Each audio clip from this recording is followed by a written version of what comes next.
Di hadapanku ada kabut mas. Jadi kabut itu langsung memecah menyerupai kereta dan sangat jelas itu. Kereta itu dibawa 4 ekor kuda dan kereta itu nggak ada atap. Nggak ada atap, di situ tertera jelas tulisan aksara Jawa. Aku nggak bisa baca itu mas. Itu tiba-tiba itu apa namanya itu pintu itu buka sendirinya, nggak ada orang. Pintu kereta. Pintu kereta membuka dan waktu itu aku kayak didorong gitu mas. Siapa sih yang nggak mau naik waktu itu dengan kondisiku yang sudah capek kan gitu. Terus sudah berhari-hari aku jalan juga nggak ada hasil kan gitu. Tiba-tiba kakiku ini nggak bisa aku gerakan, kayak ada yang nahan gitu. Itu lama sekitar 30 menitan seperti itu.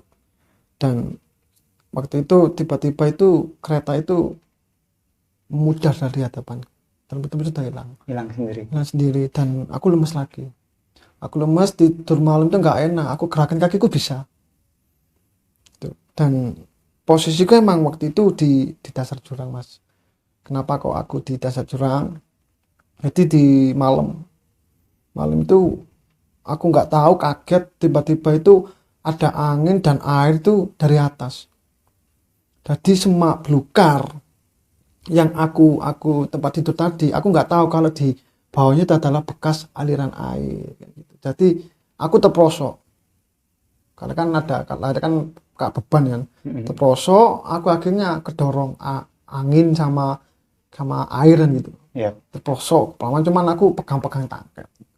Makanya kenapa aku ditemukan warga juga di dasar jurang itu tetap jalan sempoyongan ya. Jaraknya pun juga semakin semakin dekat, hanya beberapa meter karena kondisi sudah lemas. Dan waktu aku diem tiba-tiba itu ada suara orang berbicara.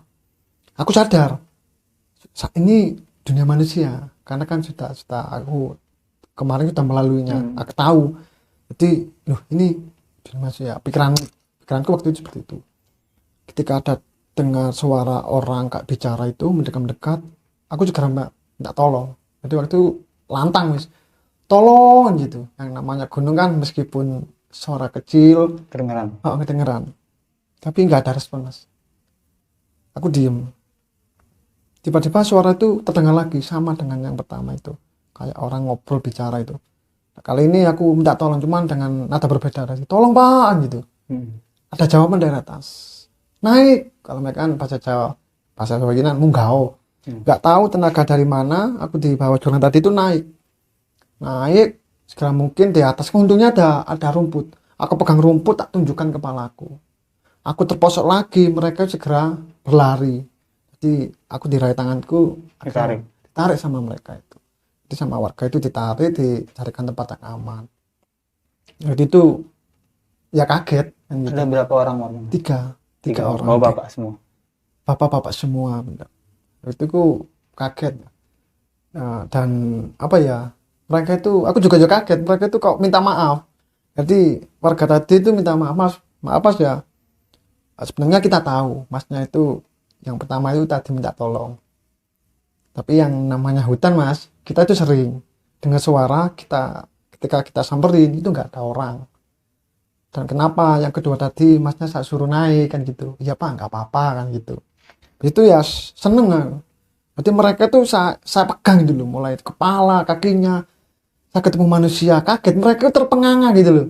Memastikan mas? Iya aku memastikan manusia ini benar. Mereka itu diam saja kak, terpenganga gitu. Dan akhirnya ya waktu itu aku cerita sama warga, saya itu tersesat mulai hari Minggu, dari sini dan mereka pun yang namanya orang gunung kan nggak tahu berita mas seperti itu. Oh ya gitu, saya tunjukkan saya dari atas pak, dan mereka juga kaget, loh kamu dari atas kan gitu. Dari kata mereka kan aku itu dari atas, yang di atas itu nggak ada jalan setapak dan masih hutan apa ya alami lah, nggak terjamah manusia gitu. Emang aku emang dari atas mas kan gitu. Ya sudah berlalu, terus mereka kamu nih di mana itu, aku tanya di mana ini pak gitu.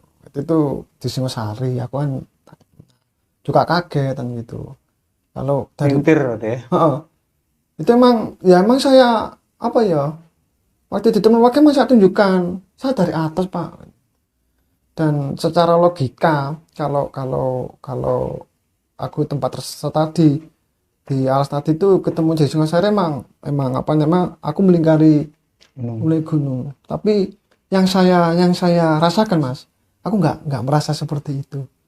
Dan aku yang rasakan itu aku nggak apa ya, nggak turun apa ya, turun lembah naik itu enggak. Yang aku rasakan tuh cuma jalan hutan belantara itu. Lurus aja ya. Iya, itu saja itu. Itu yang aku rasakan. Tapi ya semua itu kan ya nggak tahu emang aku rasakan seperti itu. Dan akhirnya aku dibawa warga kan gitu. Jadi ketemunya kan 8:30 itu masih di alas. Dan aku sempat dikasih makan. Habis itu ya bisa jalan lagi aku. Itu dikasih makan. Jalan sampai rumah warga itu 3:30. Barulah ada yang tahu dari pihak warga. Ternyata di Gunung Arjuna ada pendaki yang hilang kan gitu. Akhirnya setelah dikonfirmasi ke perizinan itu barulah aku dijemput perizinan. Dijemput langsung dipindah ke Marsudi Waluyo. Ke rumah sakit. Dan selama sebentar sih di rumah sakit Marsudi Waluyo itu aku langsung dipindah lagi ke Puskesmas Pandaan. Oh, langsung pindah ke puskesmas cuma di Pandaan sini. Pandaan itu lama dua hari.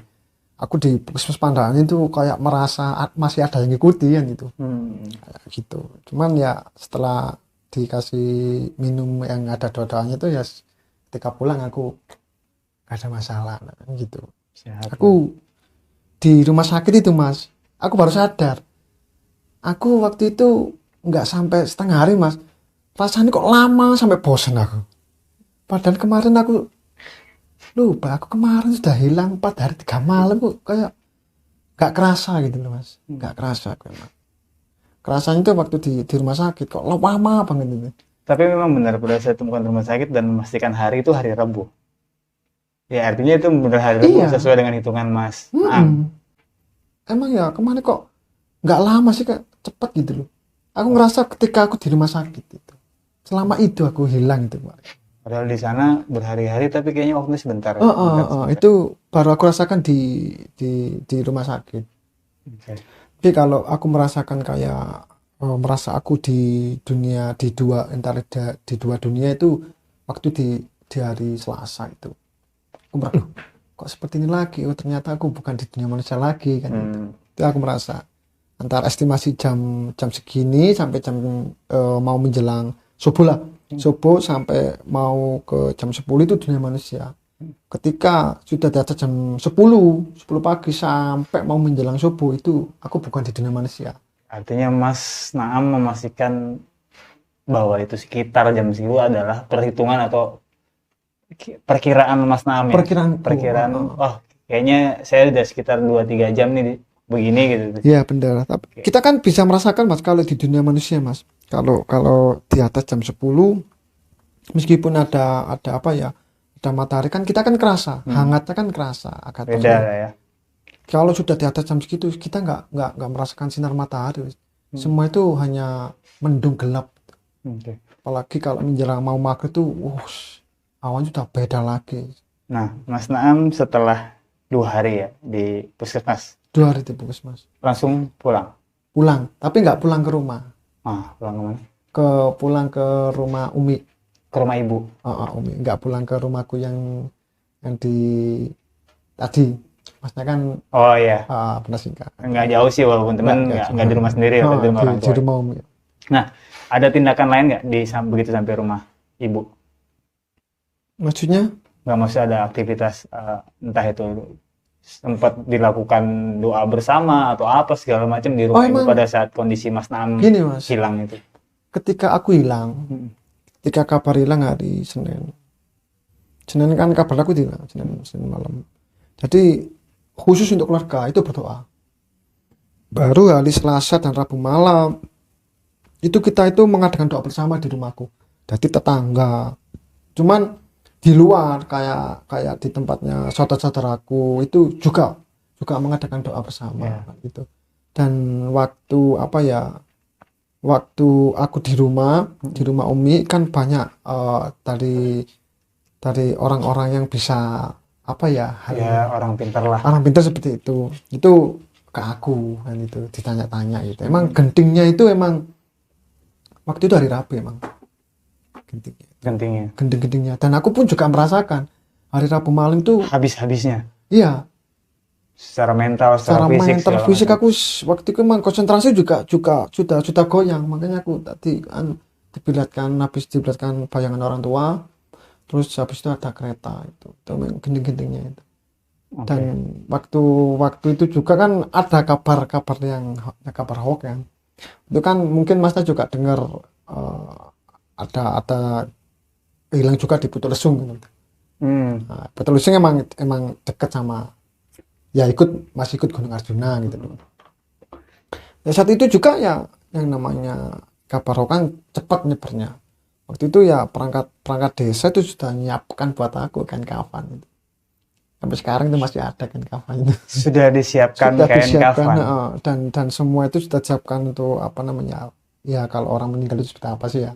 Dan kain kafan sudah dipotong, sampai sekarang masih ada. Tapi untuk orang tua itu masih nggak percaya. Masih punya harapan Makanya, bahwa itu. yakin anaknya masih bisa diselamatkan. Makanya masih tetap ditemukan. berdoa terus, meskipun hari Rabu tetap berdoa. Ya ikhtiar lah ya. Ada yang berdoa, ada yang usaha di lapangan ya gitu.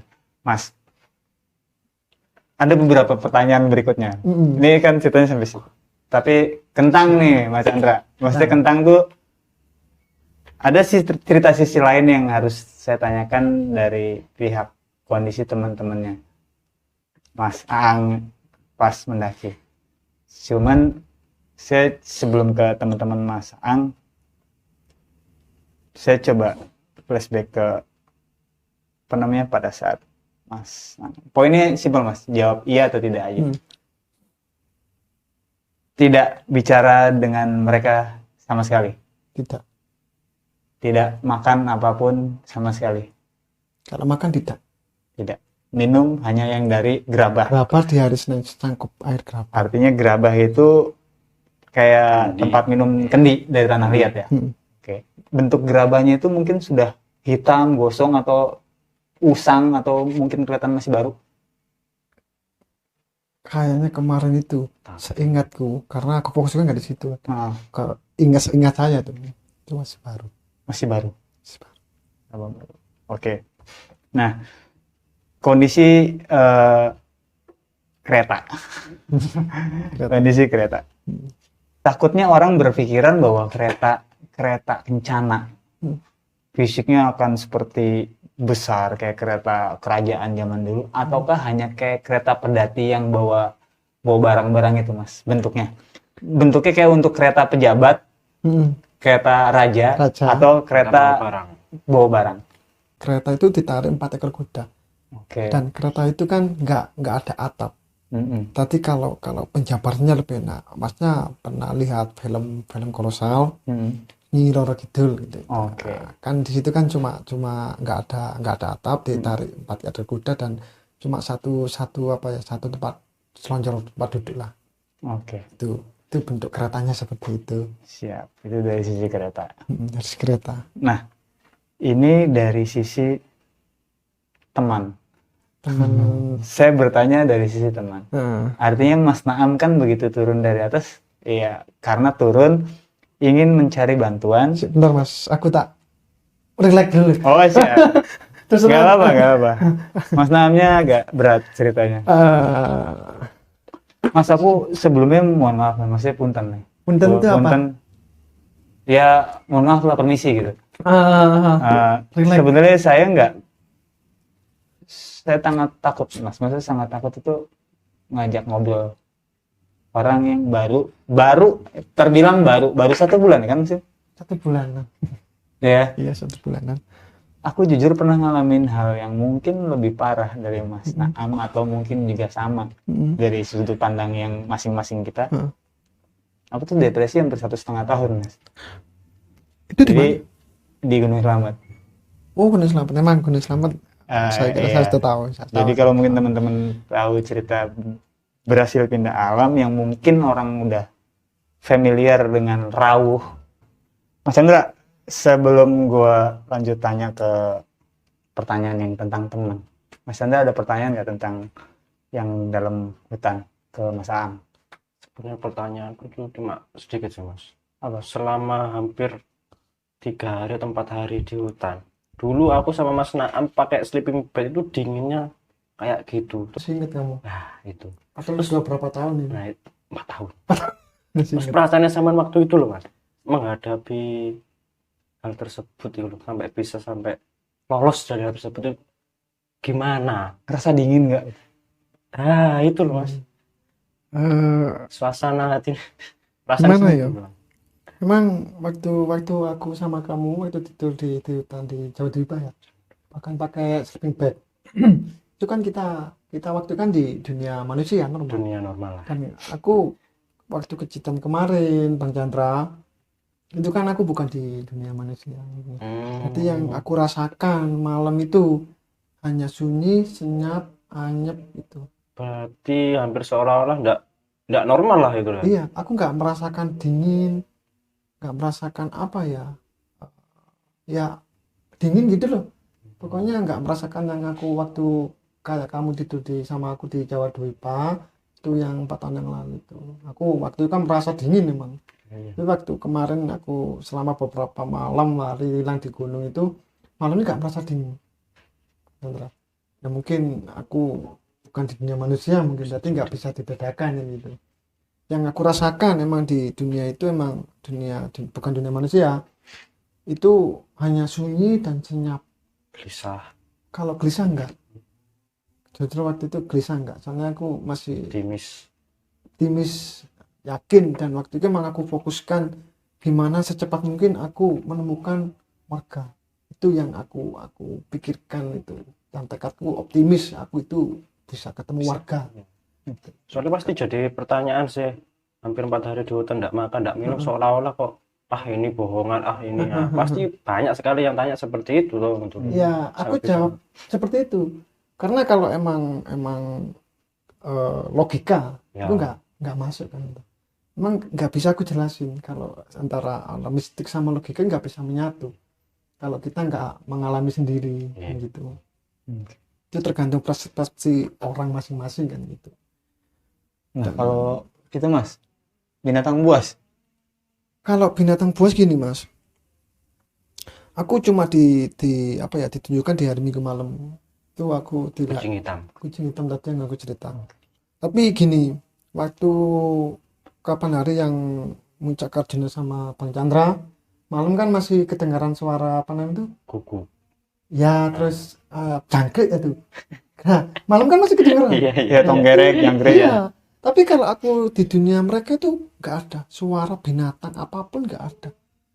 Itu yang aku rasakan sunyi dan senyap gitu. Oke. Tuh. Jadi nggak ada suara-suara apa namanya itu kayak jangkrik hewan, nggak ada. Karena ada yang tanya aku waktu di rumah itu, kamu tidur di alas tuh kok nggak digigit ular atau apa? Emang nggak ada. Yang aku rasakan hanya sunyi dan senyap. Itu yang aku rasakan tiap malam. Nah, Mas, sekarang balik ke tim. Pertanyaanku. Rombongan. Jadi Mas Naam kan turun dari atas karena berusaha untuk mencari bantuan, ya kan, agar bisa menolong Mbak Lia dalam kondisi pingsan, ya kan, semaput lah tim. Artinya bawa teman ke bawah, juga temen nggak bisa nemenin. Di satu sisi Mas Naam juga berpikiran kalau dibawa temen diajak temen nanti yang di atas sanggup atau enggak untuk nemenin Mbak Lia. Artinya akhirnya mutusin untuk jalan sendiri. Begitu Mas Naam sudah hilang cerita 4 hari hilang. Kondisi mereka seperti apa sih Mas? Dapat cerita nggak dari Mas Wahyu atau Mas Bayu ya? Mas Bayu sama ada cerita dari mereka seperti apa Mas? Gini, ketika aku keluar dari rumah sakit itu, di rumah itu aku sempat kontak-kontakan. Jadi waktu itu emang sudah agak enakan, tapi sebelumnya di rumah sakit itu masih kayak aku ini pikiranku masih di gunung gitu loh. Ya untungnya kakakku yang tahu dari orang-orang yang sebelumnya itu ya ngasih tahu hal-hal seperti itu. Aku kan dikasih minuman, tapi minuman itu sudah dikasih doa itu. Akhirnya aku merasa sih waktu di rumah sakit itu kayak masih aku ada orang yang ngikutin gitu, tapi aku nggak bisa melihat. Kan rasanya kayak aku masih diikuti orang Masih gitu. agak kayak linglung gitu lah ya. Tapi setelah aku dikasih minuman itu dengan doa itu, aku pulang sudah nggak ada masalah, dan aku itu bisa kontak-kontakan sama teman. Jadi yang pertama aku kontak itu Mas Bayu. Sorry sebelum Bayu. Waktu masuk hutan, handphone sempat bawa. Enggak, handphone tuh emang kebetulan dari Mangkutomo. Jadi Jadi tak mau tinggal- di pesawat, iya sudah tak taruh di tas. Itu Oke, handphone siap. saya. Lanjut. Jadi waktu di pulang ke rumah aku mulai kontak-kontakan. Yang pertama aku kontak itu adalah Mas Bayu. Jadi aku gimana kabar Mas Bayu? Alhamdulillah sehat semua. Sebelumnya aku cerita dulu ketika waktu kita itu sudah terpisah.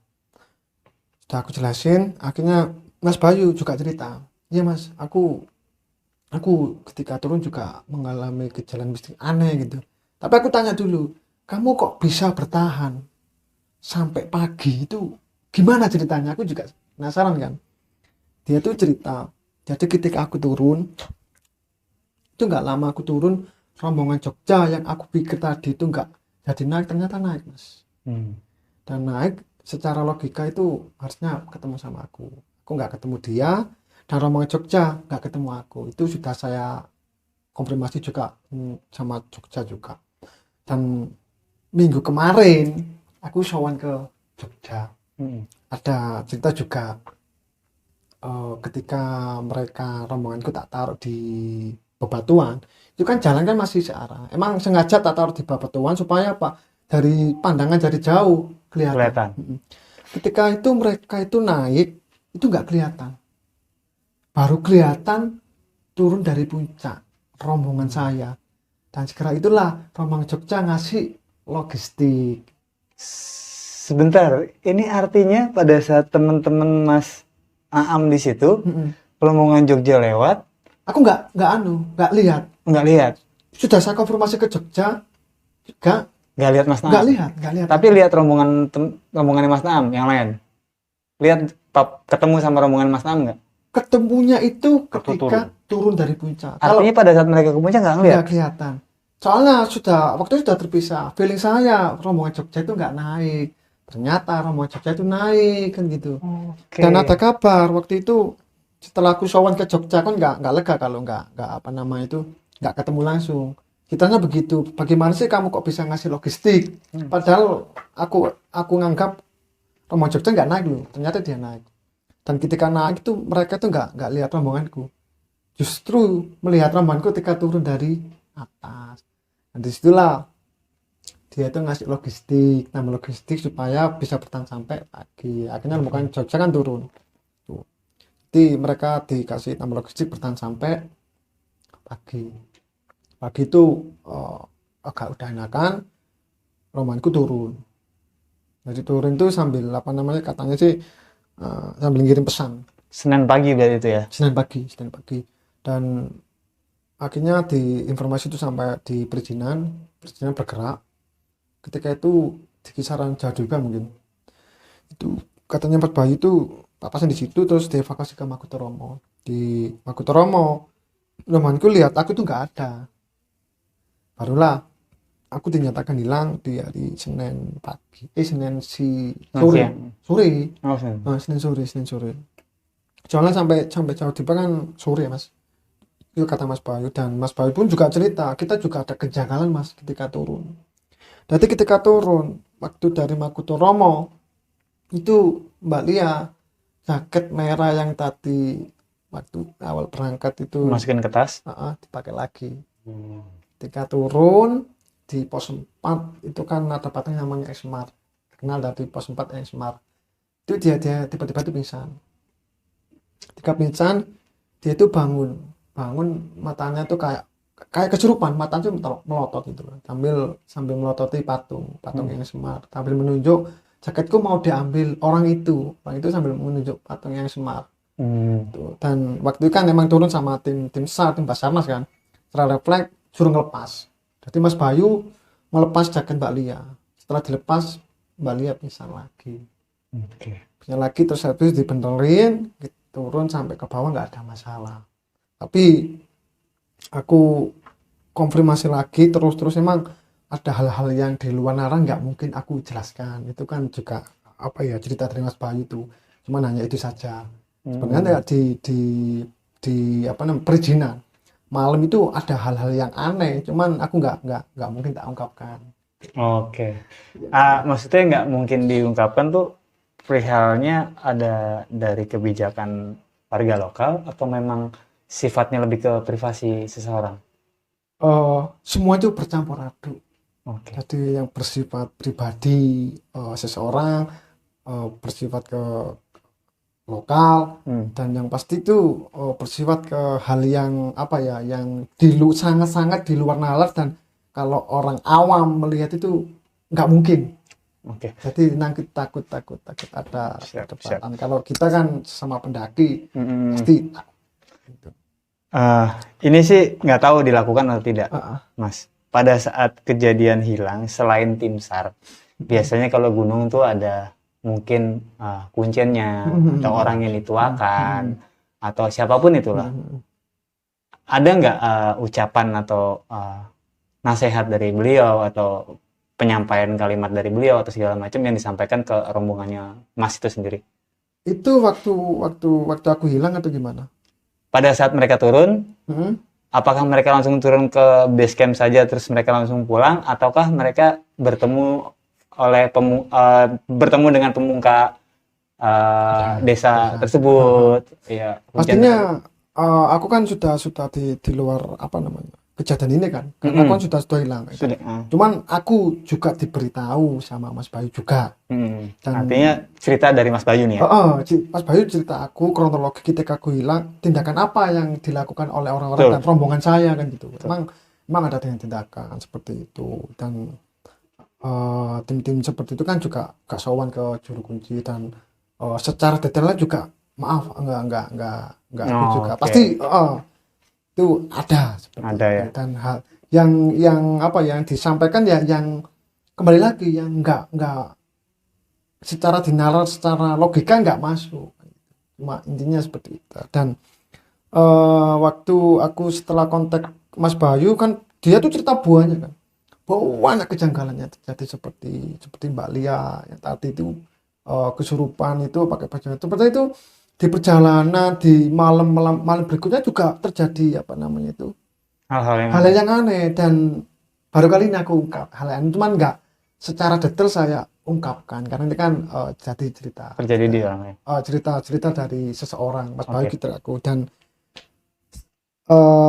nggak Mas Bayu saja sih yang aku kontak, Mas Bali juga aku kontak waktu itu kan emang sebelum maksudku setelah ke Prosari ke Arjuno aku mau kerjani sama dia, tapi aku penggak waktu itu. Dia masih ngotot ingin kerjani karena kejadian itu emang bukan aku, sebenarnya sih Mbak Lia yang mau diambil. Kenapa kok aku bicara seperti itu?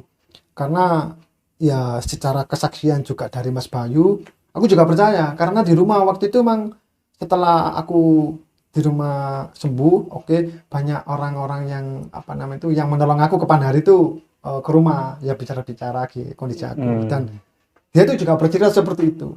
Jadi sebenarnya itu bukan kamu kenapa targetnya Mbak Lia kan gitu. Tapi kenapa kok aku yang kena itu karena yang ya juga saya sinkronkan antara orang di rumah sama cerita Mas Bayu itu, karena aku menolong orang yang salah, jadi nggak terima gitu loh. Dan apa ya, ketika siapa nggak seperti itu, akhirnya dia itu juga ngaku Mbak Lianya cerita ternyata emang dalam perjalanan juga apa namanya itu menstruasi sebelum aku Toromo tuh. Ya itu dan ini aku coba ambil kesimpulan, Mas. Dari kesimpulan ini. Setidaknya nih, kalau aku salah tolong Mas, bukan itu gitu ya, kasih tahu. Maksudnya kalau misalkan aku coba menarik kesimpulannya salah, Mas Ang boleh bilang Mas Awe itu salah gitu. Sepertinya ini tuh bersangkutan dengan apa yang menjadi tradisi di Purwosari, Gunung Arjuna Purwosari. Satu, ganjil, kedua merah, ketiga haid. Nah, sebetulnya kalau misalkan itu ditaati, mungkin tidak akan terjadi. Tapi dikarenakan agak sedikit punten ngebandel, dibilang ini tetap masih dilakukan, akhirnya mungkin saja oh ini loh yang melanggar benar-benar pantangan dan sudah diingatkan dari bawah berulang kali tapi tetap melakukan. Akhirnya mungkin saja Mbak Lia saja Mbak Lia yang akan diambil. Tapi saat itu Mas Naam berusaha membantu Mbak Lia tanpa ada pikiran bahwa itu mau diambil kan jatuhnya kan gitu. Ya pokoknya Mbak Lia cedera segala macam, dengan realnya seorang pendaki, kita sama teman pasti kan membantu. Nah mungkin kondisi membantunya Mas Naam di sisinya makhluk astral salah mungkin. Mungkin betul atau tidak, kalau misalkan salah tolong kasih tahu. Kalau kesimpulan Mas Awi seperti itu, aku juga mengiyakan. Pertama, aku benar ganjil. Cuman kalau dari segi aku kan sudah saya antisipasi. Ganjil sudah, aku bawa tongkat. Untuk yang merah, sudah saya antisipasi. Saya lepas lagi. Tapi untuk masalah masalah pribadi masing-masing, masalah ucapan, masalah hati, kan aku nggak tahu, itu urusan pribadi. Emang ada beberapa emang sudah tak beritahu untuk masalah ucapan tolong dijaga itu, masa aku harus terus ngomong berkali-kali. Cuman aku satu kali dua kali tak nasihati, nggak mau, ya sudah. Udah sama-sama dewasa lah ya. Itu sama-sama dewasa. Dan itu semua saya akui emang. Dari kesimpulan Mas Awi emang benar, saya akui. Saya akui. Dan yang waktu kenapa kok aku diambil, katanya kesimpulannya Mas Awi itu sebenarnya Mbak Lia juga saya akui. Secara naluri aku seorang pendaki, lihat teman seperti itu, masa harus ditinggal? Iya. Itu secara naluri pendaki dan manusia siapapun itu. Bahkan hanya aku sendiri yang melakukan itu. Kondisiku memang sulit, Mas. Aku di antara dua pilihan. Ada yang waktu itu mengatakan aku shock karena turun merasa aku ini senior, turun sendiri, akhirnya aku kesasar. Ketika aku melakukan turun sendirian, aku sudah minta bantuan, tapi nggak ada yang mau. Mungkin kondisi fisik mereka lelah segala macam, ya kan? Dan aku sendiri pun juga ngakui lah, mereka masih belum ada pengalaman ketika ada kejadian itu juga bingung semua. Ya, ditambah Mas Naam kan tuan rumah. Dan Mas Aang yang tahu jalur. Jadi dan itu. Kalau nggak ada tindakan, kita mati semua kalau di situ. Kan gitu. Kata nggak ada tindakan, lebih baik kita harus bertindak dulu. Itu makanya aku tak putusin, ya aku turun lah. Dan aku turun pun juga masih berpikir, Mas.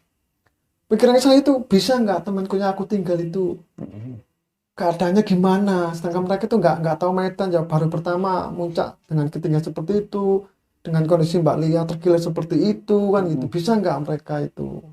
Masih berpikir seperti itu aku. Ya, artinya sebetulnya apa yang dilakukan sama Mas Naam itu manusiawi sebagai seorang pendaki, Mas. Pada saat aku di posisi Mas Naam, mungkin sama. Aku akan melakukan itu. Artinya mengajak teman untuk turun, tapi jika sudah tidak ada yang mau, saya pasti berpikiran mungkin mereka kelelahan. Saya sebagai orang yang tahu jalan, turun. Karena apa? Karena kita nggak turun, informasi ini nggak akan nyampe ke bawah. Bener. Dan tidak akan ada bantuan yang naik ke atas. Artinya kita semuanya bisa mati konyol. Jadi kita harus mengambil kesimpulan. Nah kalau misalkan ada pendapat yang namanya satu tim, udah jangan ditinggal-tinggal gitu. Oke. Pandangan itu oke, menurutku. Cuman kita juga harus bisa menilai, atau kita harus bisa melihat kondisi seperti tersebut. Itu nggak bisa seperti itu. Tetap tim harus dipisah. Biar apa? Biar bebannya bisa terbagi. Informasi cepat nyampe, ini jadi nggak telat tertolong. Ini nggak ditinggal, agar kalau misalkan terjadi apa-apa, ada orang yang melakukan penanganan pertama. Poinnya kan gitu. Jadi menurutku, ya mungkin semua pendaki yang sudah beberapa kali melakukan perjalanan segala macam pasti paham akan hal itu. Harus memisah tim agar semuanya cepat bisa solving lah gitu kan. Hal kayak gitu. Itu yang perlu diingat teman-teman. Jadi perkara menyalahkan teman untuk meninggalkan enggak juga. Perkara teman yang di atas tidak mau ikut turun juga tidak bisa disalahkan juga. Karena satu kondisinya, kalau dia berpikir dirinya dia nggak sanggup, ya, terus dia karena nggak enak ikut Mas Naam ke bawah, terus dia terjadi trouble lagi di bawah, Mas Naam nggak bisa lanjut turun, nggak bisa lanjut atas, jadi sama-sama nungguin. Jadi yang paling baik adalah siapa orang yang di saat itu kondisinya paling perfect, artinya kondisinya paling baik lah, secara fisik oke, secara pengetahuan jalur oke, gitu kan, itulah yang harus cari bantuan. Jangan orang yang udah lemah, udah apa, turun, udah, apalagi masih jalur puncak, masih jauh banget itu ke bawah, yang ada dia nggak nyampe ke bawah kan gitu. Dan itu kan hanya aku, pemikiranku kan nggak ada yang tahu dari teman-teman, cuma aku minta bantuan.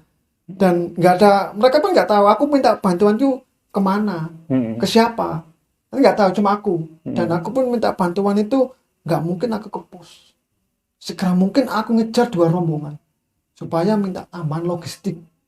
Nah itu pemikiranku, nggak ada yang berpikir oh sampai ke pos, enggak, aku nggak berpikir seperti itu karena kepingin cepet-cepet tapi dapat logistik. Ya pertolongan pertama lah, pertolongan benar, pertama. benar, Jadi itu sebetulnya sangat baik Mas, keputusannya sudah sangat baik ya, cuman kan kita nggak tahu Allah menggariskan Mas Naam untuk bisa mendapatkan pelajaran lain di dalam satu pendakian. Ini kan suatu pengalaman yang nggak semua orang bisa dapat Mas.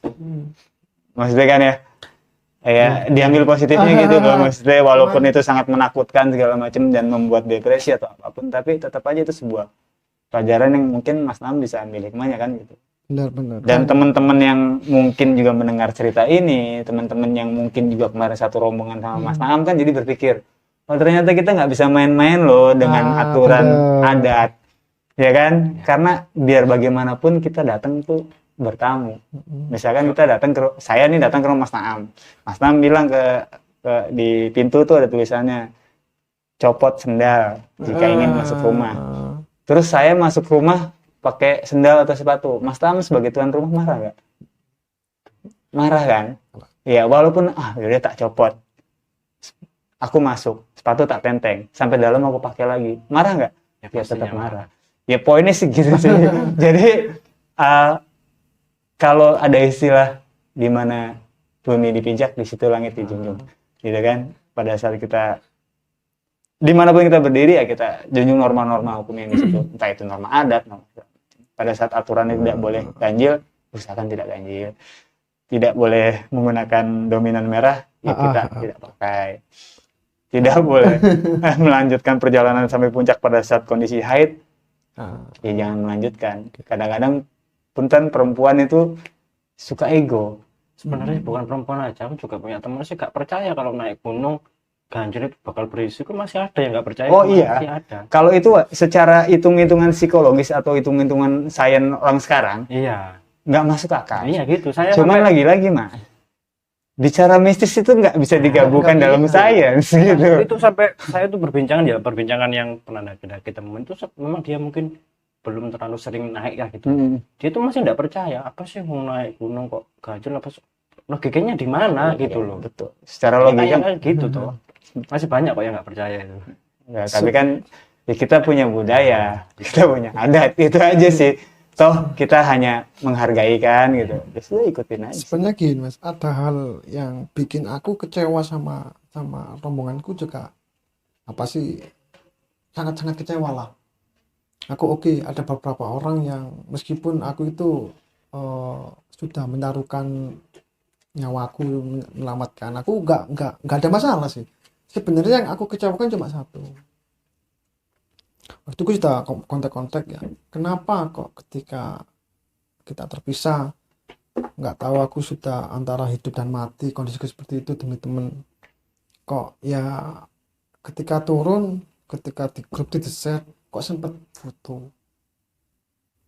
Itu dari ketika itu apa namanya itu emang nggak sebelumnya nggak ada aku sebutin karena ini kayaknya apa namanya itu menjurus ke orang ya. Enggak, obrolannya kita kan santai. Iya, santai aja. Enggak terlalu formal kan gitu. Iya, ini udah sesi Jadi santai. mungkin apa namanya buat yang lain lah kan gitu. Ketika aku sendiri kan kok merasa kecewa kok di sini. Ketika aku hilang seperti itu, ketika mereka turun kok diselamatkan apa ketemu sama Basarnas teman. Kok sempat mereka itu berfoto dan fotonya itu ada sampai sekarang. Aku memastikan ini foto di Candi Sepilar. Artinya Candi Sepilar berarti sudah tahu kondisi Mas Naam hilang kan? Tak tahu karena apa, di Candi Sepilar itu kita melewati itu ketika malam hari. Tak lihat foto ini di sore atau siang hari, otomatis kan mereka tahu aku hilang. Tapi kenapa kok sempat dia itu mengambil foto berselfie? Itu yang bikin aku kecewa. Punten, dalam kondisi senyum. Ada fotonya. Maksudnya Christian dalam kondisi senyum. Ada pokok fotonya ada. Meskipun senyum nggak senyum, jiwa sesama rombongan, sesama pendaki itu di mana? Iya. Cuman kembali lagi, itulah yang apa ya? Ya setidaknya dia foto tapi nggak nge-share. Ya bukan seperti itu. Kok masih sempat lihat teman rombongannya yang sudah berusaha seperti itu kok turun, kok sempat ngambil foto kan gitu. Aku baru kecewa sebenarnya itu, kok kecewa aku. Sangat kecewa sama Pas Mas Naam ditemukan, timnya Mas Naam tuh masih ada di situ atau sudah pulang ke rumah masing-masing? Semua pada pulang. Enggak, sampai sekarang pun rombonganku enggak ada yang jenguk aku. Dan malah aku yang ke Surabaya. Dan malah aku yang ke Jogja. Ketemu orang-orang yang nolong. Yang nolong rombongan temanku. Terima kasih, Pak. Dari situlah aku kan dapat informasi. Kayak mereka itu yang seharusnya ketemu aku nggak ketemu. Terus mereka juga, ini Mas, dikasih videonya. Oh iya bener, emang tak taruh sini. Jadi mereka naik itu nggak ketemu. Ketemunya ketika mereka turun, padahal satu jalur. Makanya aku ya gimana sih teman-teman ini? Rombongan Jogja juga paling enggak itu ngasih kalau gitu kan pertolongan lah buat nyawa. Kok nggak ada yang sowan? Justru aku yang ke Jogja. Dari bantu. Itu rombongannya Mas Maimun itu. Gerak pleret ya. Dan sama Surabaya pun tak kontak di Instagrammu. Kan ada dua Mas. Jadi rombongan Jogja itu barengan sama Rombongan Surabaya. Surabaya itu. Gak anak Jogja itu pun karena waktu itu dikasih termal mau kekembalikan. Ternyata alhamdulillah usah Mas gitu buat kenangan. Enggak apa-apa, enggak usah alhamdulillah itu. Dan aku kan juga berterima kasih. Sampai sekarang pun aku masih mencari-cari kayak tim relawan dan tim SAR itu kan masih banyak yang belum aku sowani kan gitu. Artinya sangat manusiawi kalau kita datang dan berterima kasih. Aku dan sampai sekarang kan anak-anak semua itu belum ke rumah. Belum nyenguk. Belum sama sekali. Justru aku yang ke Surabaya. Mungkin gini Mas, biar Mas nggak terlalu berpikir itu, ambil positifnya. Mungkin mereka masih depresi. Tunggu mereka sehat. 1 bulan kemudian mungkin seperti ya, itu. ambil positifnya gitu. Aku juga seperti itu. Mungkin seperti itu. Siap. Tapi yang masalah yang ketika aku sudah tahu hilang seperti itu, tindakannya kok sempat ngambil foto selfie dulu, aku yang bikin jujur kecewa.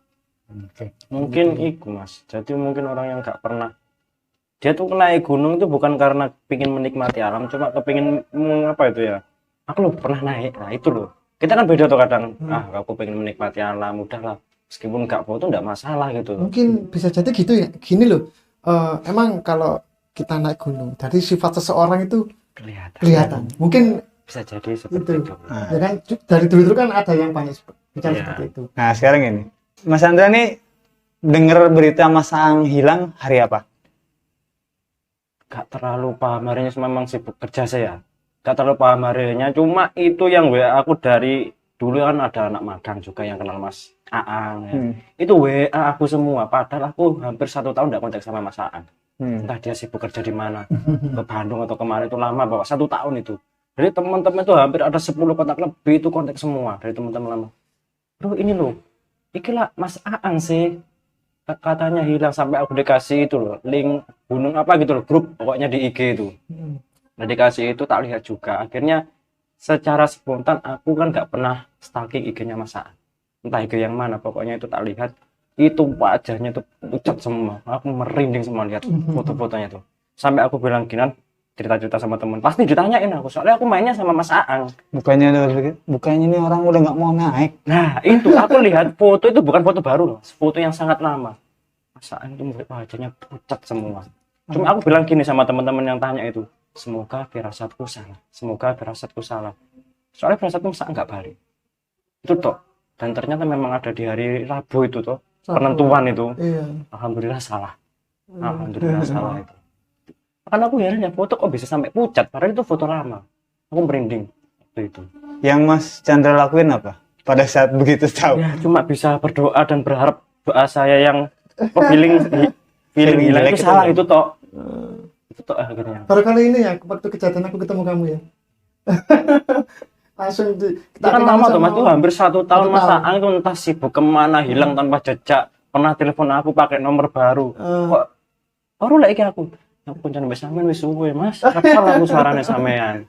Oh ini kalau orang Surabaya bilang waselora gitu kan. Iya. Berarti orang udah bilang janji nggak mau naik gunung terus dia naik gunung lagi. Aku hanya di situ. Masya Allah. Dek gitu. Sampai itu foto bisa sampai pucat itu kan hampir gak logis ya gitu loh. Foto tuh udah ada yang masa angin kelihatan senyum tuh kayak gak senyum. Hampir kayak Allah, semoga salah, alhamdulillah salah. Dan karena hal tersebut bisa bertemu lagi. Nah, hikmah di balik di situ. 1 tahun Mas gak pernah ketemu. 1 tahun. Tapi fotonya masih ada kita. Ya nanti gue bagi ya share foto. Ya. Fotonya aku juga nyimpen fotonya waktu kita naik pertama kali atas. Mas, 2 pertanyaan terakhir nih. Pertanyaan pertama, lo bakal naik gunung lagi kah atau enggak? Mau lebaran ini dari tim rombongan Jogja ke Lawu. Ke kontek-kontekan. Oke, naik Gunung Lawu. Iya. Tapi lo bakal naik Gunung Arjuna lagi enggak? Enggak. Untuk dalam waktu dekat enggak. Oh, jadi masih ada kemungkinan naik lagi. Lihat berjalannya waktu. Ya sama gue nanti ya. Kan soalnya nggak bisa di apa ya. Kan dulu kan sempat bicara sama ini juga kan gitu kan, namanya jiwa pendaki. Wis wis aku gak bakalan naik lagi kan, mungkin sudah saatnya aku itu wis pendaki itu nggak akan pernah berani janji untuk berhenti mendaki. Mungkin waktu itu maksudku sih mungkin ya aku gak naik lagi sama Bang Chan, mungkin jadi seperti itu. Kurang diperjelas mungkin waktu itu kan juga siapa sih masih teromong itu juga kena seperti itu aku. Oke, siap. Yang kedua, ada pesan-pesan nggak buat siapapun lah? Mas Aang kan Mas Aang lah ya, Mas Aang kan ya mungkin di luaran kenalnya survivor, ya kan? Yang sudah dialami Mas Aang ini mudah-mudahan kan tidak terjadi ke orang lain. Mudah-mudahan. Betul kan ya? Kita harapan kan gitu. Ke siapapun tidak terjadi Siapa lagi yang gitu. Siapa yang mau kayak gitu ya kan? Nggak ada yang mau kayak gitu. Nah, ada pesan nggak Mas buat teman-teman pendaki agar setidaknya mengurangi resiko ke arah situ gitu? Maksudnya ke arah mana dulu? Ya ke arah sampai kejadian kayak gitu. Okay. Nanti gini Mas, kalau pengalamanku sih kemarin, tapi sebenarnya sebelumnya emang aku sudah apa ya, sudah ada pengalaman ya yang di luar nalar gitu. Cuman yang paling parah. Jadi yang aku rasakan ketika kita itu sudah tersesat, kan ada 2 pilihan Mas. Kita tersesat di normal apa enggak gitu. Jadi waktu aku kesesat, aku merasa itu nggak normal. Jadi waktu itu segera mungkin aku itu fokus dan nggak panik. Aku merasa ketika aku itu dibawa dari aku tempat diem, jadi tiba-tiba kabut itu menutupi jalanku. Saya akui, pikiran saya panik, kacau. Makanya aku langsung dilepas di alas tadi. Dengan yang aku rasakan, yang aku alami seperti itu. Jadi ketika kita sudah kondisi panik, kita mudah dimasuki. Itu berarti jangan panik.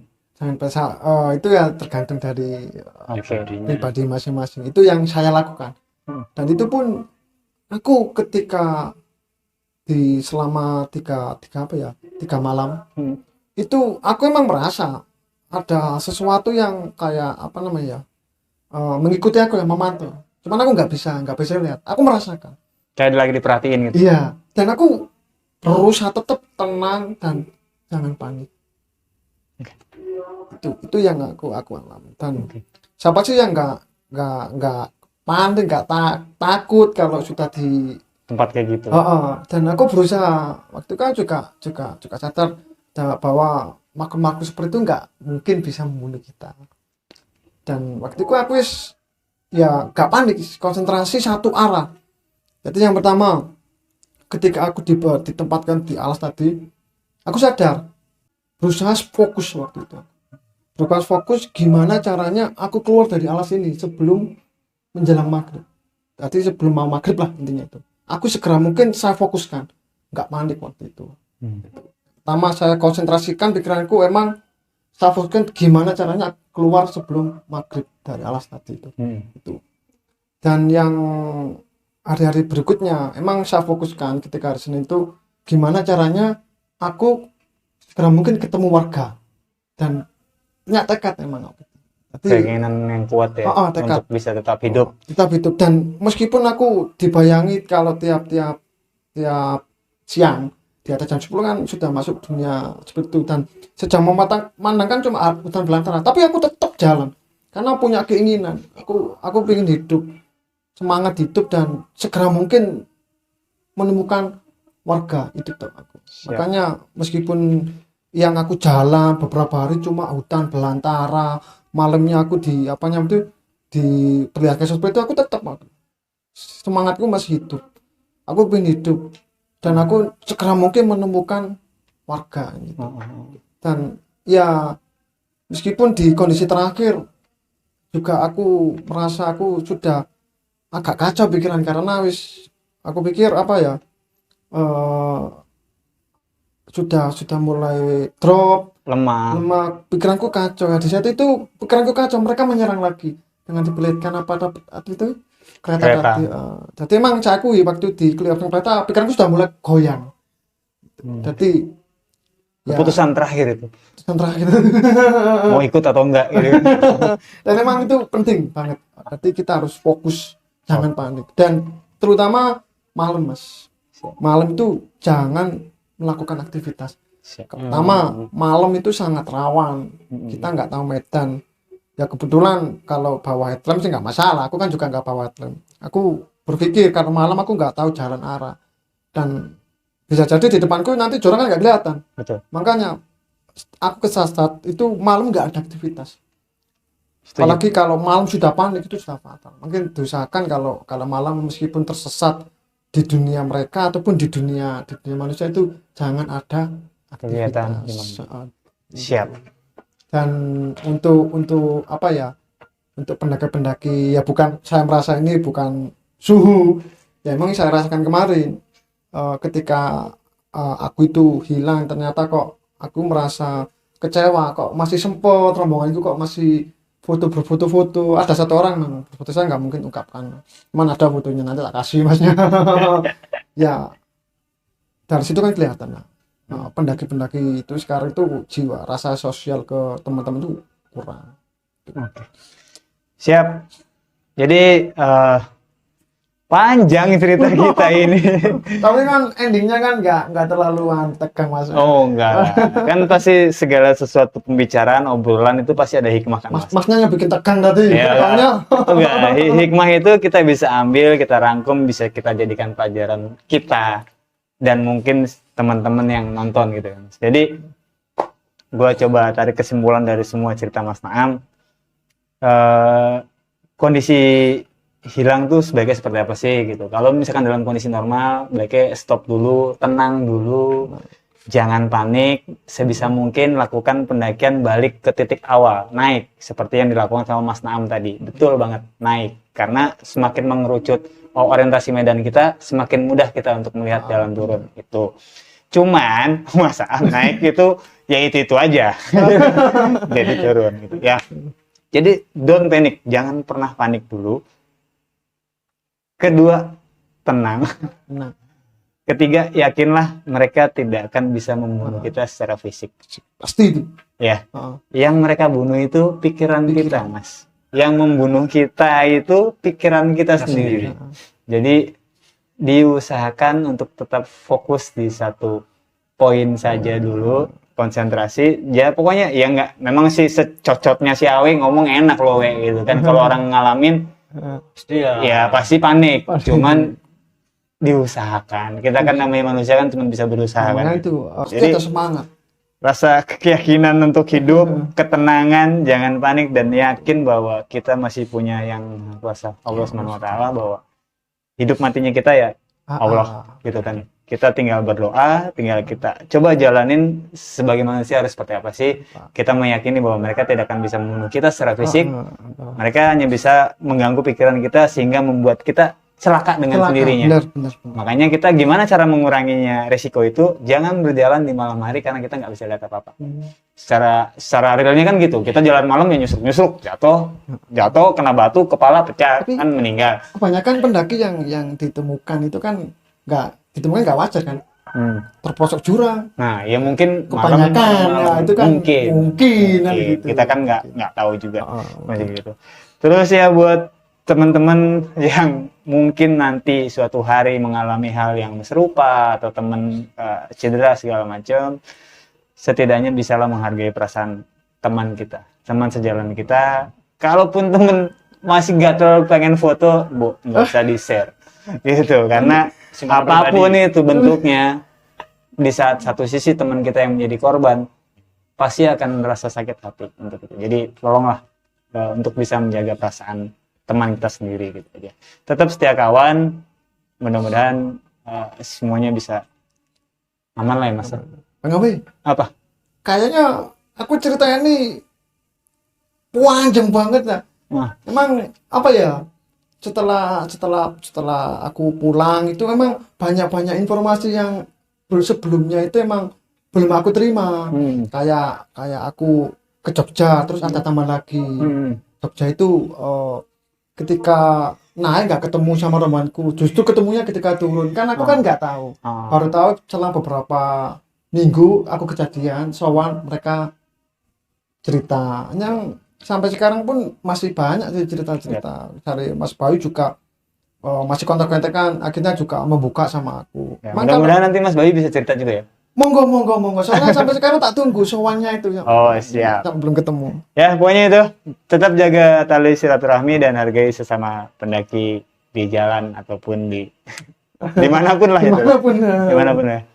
Oke, terima kasih. Semoga apa yang jadi obrolan kita malam ini bisa menjadi hikmah yang baik buat kita semuanya, terutama buat kita bertiga. Ambil baiknya dari cerita ini, jadikan pelajaran dan buang buruknya dari situ.